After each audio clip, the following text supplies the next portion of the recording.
All right, so this is super random. But I definitely was just listening to some of the Past the Scopes from yesterday since I missed it. I was actually traveling down to a school yesterday, so I couldn't quite do my Periscope while I was driving. I am in the car right now, but I'm heading back and I'm at a Buc-ee's. So for any of you in South, I guess Texas, maybe North, South Texas, and there's some in Florida too. I'm at Buc-ee's. If you need anything, you better message me before I get off here because I'm about to go inside and go get some stuff. So if you need something from Buc-ee's, actually you can see the little logo like right there. So Buc-ee's, it's a huge gas station basically with like over, I don't even know how many pumps, but it's crazy huge and it's pretty awesome. So I'm at Buc-ee's and I'm gonna do my Periscope, my Past the Scope EDU for this month. I was just watching some of the ones from yesterday and I just felt inspired to kind of share my EDU evolve because everyone else did such an amazing job and had some pretty inspiring stories. I didn't get to watch all of them yet, but I just wanted to share my take on it. So I was kind of writing down some notes, so I'm going to be looking at that. So the first thing is that this is EDU evolve, which means like evolution, and things change over time. And there were a lot of really great things that were mentioned by Margaret and Dan about evolving in education and how things change with your students and how you as an educator need to kind of be flexible with that and realize that your students' lives change, their needs change, but then you as a teacher and as an educator or as a coach of teachers, you have to kind of change your ways as well and evolve with the times. And that's something that, ironically enough, I was working this morning with a teacher on her Z-Space machine. So if you've ever heard of Z-Space, it's an augmented reality computer. It's really, really awesome. And they use it a lot in like health sciences classes. So she said she's been a teacher for like, I don't know, X amount of years, 20, 30 years. And she basically went into the profession saying, I'll never use a computer. Well, obviously that's not true. She just ordered like laptops and desktop computers, Z-Space machines that are augmented reality computers for her students to use. So that evolution in itself is huge. Like not even wanting to use a computer to using a computer that can allow your students to dissect 3D models and create models and do all these really cool things. That's an evolution in itself. But what's important about that is that she was open-minded and willing to try something new. And that's where evolution to me comes from. It doesn't matter what kind of evolution we're talking about in terms of if it's professionally or personally. It's a journey and things change and you have to be willing to allow that to happen. And one of the things that Dan mentioned was his thesis for his doctorate, whatever. It's all about growth mindset. And that's ironically how I met Dan was through a Voxer group that he was hosting during EdCamp Voice on growth mindset. So it's all about a growth mindset and, being willing to change, being willing to come up with or go with new ideas that other people share with you. So that's really important. And so how does all this relate to me? So over my 7 years as a professional, once I got out of college, things have evolved quite a bit in ways that I never imagined that they would. Good, I wouldn't say bad, but good, and then a little bit like, oh, okay, so this is what's happening right now. So I was a teacher and I basically loved learning about technology and then using it in my classroom, but I evolved and then I became a trainer for educators. So now my passion is to work with adults. So that's what I really like doing now. So that was one evolution in itself, which took me to a new job. And then from there, I decided to be a consultant. So working on my own with different companies, still working with educators and adults and teaching them and empowering them to do different things and have that growth mindset to try new things in their classrooms with their students and with their colleagues. So basically from that gig, a lot of things have come out of it, which have been great. And a lot of things have come out of it that I did not expect. So kind of whenever I went into this role, I was like, there's two really cute dogs outside. Sorry, got distracted. I was basically under the assumption that I was going to be making millions because I'm an independent consultant and everybody wants me. But that doesn't happen overnight. And it's been about a year and like 3 or 4 months. So that's been an evolution, and I've learned so much through that experience. But one of the good things that's come out of that is that I was able to create my social media connection course, and I'm still in the process of completing it, and then probably starting to revise it as things evolve and change. Like Twitter changed the whole interface right after I had made my course, so it's all good. But from there, I was also able to create my podcast. So why am I telling you all of this? It's not a sad sob story like, oh, you're not a millionaire. The point is to say that, you go into something with an expectation, but then you also have things that will happen to you that you have to be willing and, open to trying out, failing forward. So yesterday in All the Scopes, Brian Smith mentioned failing forward. That was the title of his, and he had a wonderful video that he shared at the beginning. And it just was really powerful to me. So I watched that video first and I was like, well, shoot, now I've got to make my own Pass the Scope video for EDU Evolve because I need to share my story.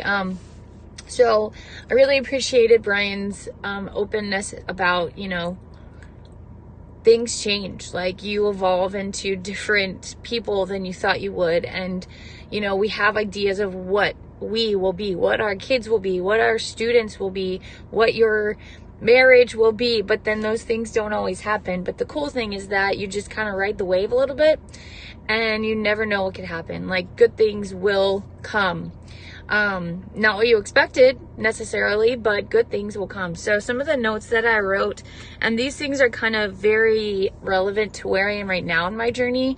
I am still an independent consultant, but I'm actually doing a lot of job hunting right now, because I just want what's next. So I was grateful for the opportunity of a slow business, in that I could create my course and some of those other things that I've had in my brain and really wanted to for a long time, but never did.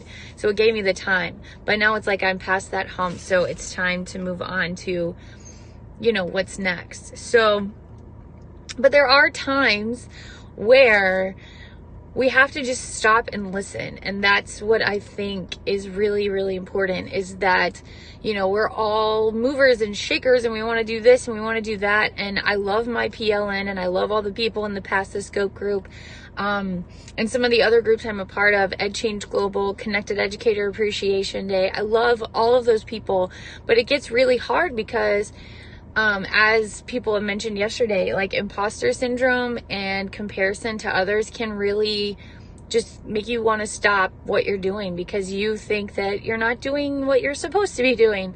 But really what's happening is that it's time for you to just chill and listen and just kind of wait it out for a little bit. And I'm really learning right now that it's important in this part of my evolution, to just kind of listen and do what I have to do, but then don't really expect greatness or the highest level of me at all times. Sometimes it's great to just kind of just hang out. Actually, 2 years ago, Matt Fratt, I think he is Hey Matt Fratt or Matt Fratt, I don't know, on Twitter, he took a social media break for several months. And I was like, oh my gosh, how did he do that? What was he thinking? How could he survive without being on Twitter every single day? But I'm actually really learning that sometimes it's good to just sit and watch and let it be, I still have my podcast coming out regularly, and I'm still on Twitter and those things, but I'm just not there in the same capacity as I have been in the past, or as I really would like to be. But sometimes I have to just sit and wait and listen and come up with a better strategy instead of just trying to haul out there and do it, and then it not being what I want it to be. So sometimes in our evolution to what's next, it's okay to just like to just be there, you know? And I mean, I think it's really important to realize that and really take hold of that it is okay to just be. So let's see. Oh, the other thing that I think is really helpful that I've learned too is that in this time of just kind of waiting to see what's going to happen and watching and observing and seeing what other people are doing, I think that, you know, in this space where I am with so many people that I'm connected with, we're always comparing ourselves to those people who are just the experts and they're rocking it and doing amazing things. But sometimes we get caught up in the fact that, oh, this person's doing this and this person's doing that. We don't have to be the expert in everything. It's okay for us to just let somebody else have it. Let somebody else know more than we do and just kind of, you know, learn from them. It's all right. And it's hard sometimes for our egos if we're people that are used to like being on top of everything, but hey, but it's actually really good for us to be able to like just take a few steps back and listen and learn. And I think that that's something that I learn now, but I definitely could have used that in the classroom. Like sometimes as teachers, you feel like you have to be the expert, you have to know everything. But sometimes your students know more than you, and that's okay. Sorry, this truck is coming at me and I don't want him to hit me. I'm in a good spot in this parking lot, but I don't know what's happening here. So forgive me if I stop talking for a moment. I'm going to actually move just a little bit so that I can get out of his way. Hold on one second. I'm in a parking lot, so this is safe. It's okay. Yeah, now he's trying to go past me. Okay. All right, so in closing, these were just the points that I wanted to kind of hit home. So everyone's journey looks different, and what I love is that we all have our own journey, kind of like I talk about on my podcast. Actually, we all have our own journey about how we became connected educators. And what I mean by that, if you don't know what I'm saying, is that connections through Periscope, like this Past the Scope, connections through Twitter, connections through Facebook, through Instagram. Find your community of educators that will support you no matter where you are in your journey. Right now might not be the best time for me. I might not be feeling like I'm amazing and 100%, but I know that I have people that I can go to for support and encouragement. Just like yesterday, I can watch all the scopes from yesterday about evolution and I can say, you know what, they've been through this too. I'm through it, going through it right now, but I can go reach out to those people because I'm connected with them and they're in my community. And I love that about being a connected educator. So if you want to know more about it, I would say, first of all, check out my podcast called the Connected Educator Podcast. Or you can just go to my website, CassieReeder.com, and it has all the information about my course, as well as my podcast and everything that I'm talking about. But being connected, like, saved me. And it continues to save me and get me through when things are rough, you know. So connecting is the key.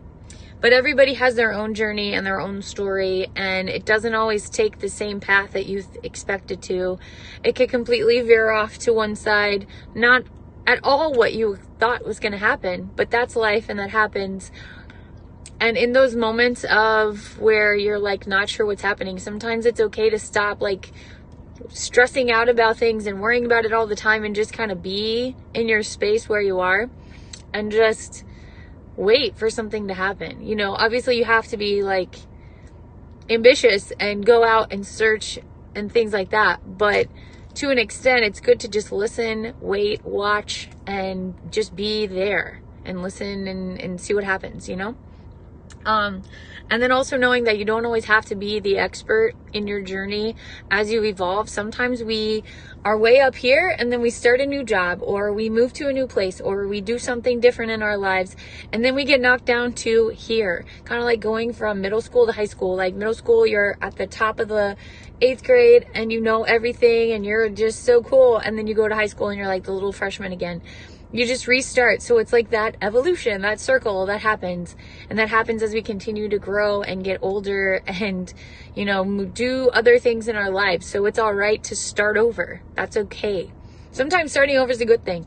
So that evolution, it's a circle. It happens and it just continues. And it's just, keeps going over and over and over again. And it can bring you so much more than you ever expected if you're willing to let it happen. So don't be stagnant, but also know that sometimes stagnant is good, if that makes any sense at all.